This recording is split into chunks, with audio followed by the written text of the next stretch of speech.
ஸ்ரீ காஞ்சி மகா பெரியவா சச்சரிதம் 24ஆம் அத்தியாயம். நாங்கள் காஞ்சி மகான் உத்தரவுப்படி வந்திருக்கிறோம். முசிறியில் சிவன் கோயிலில் அர்ச்சகர் அவர்.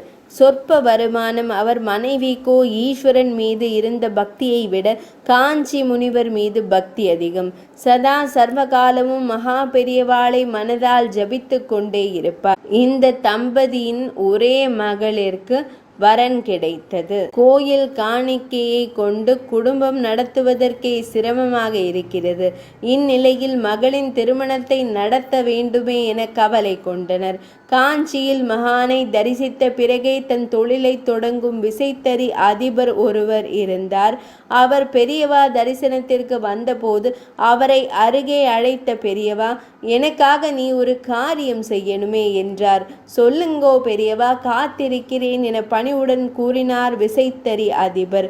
மகான் நிதானமாக கூறினார், முசிறியில் ஒரு ஈஸ்வரன் ஆலயம் இருக்கிறது. அங்குள்ள அர்ச்சகர் பரம ஏழை. அவர் பெண்ணிற்கு திருமணம் நிச்சயமாக இருக்கிறது. நீ அங்கு போய் தங்கி அந்த பெண்ணின் திருமணத்தை நல்லபடியாக முடித்து கொடுத்து விட்டு வா.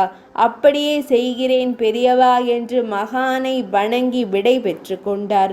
திருச்சியில் உள்ள தன் பிரதிநிதிகளை அனுப்பி விசாரித்து நேராக குருக்கள் இல்லத்திற்கு போய், நாங்கள் காஞ்சி மகான் உத்தரவுப்படி வந்திருக்கிறோம். உங்கள் பெண்ணின் திருமணத்தை நல்ல விதமாக நடத்தி தர சொல்லி உத்தரவிட்டிருக்கிறார் பெரியவா என்று சுருக்கமாக சொன்னவர்கள் மடமடவென காரியங்களை கவனித்தனர்.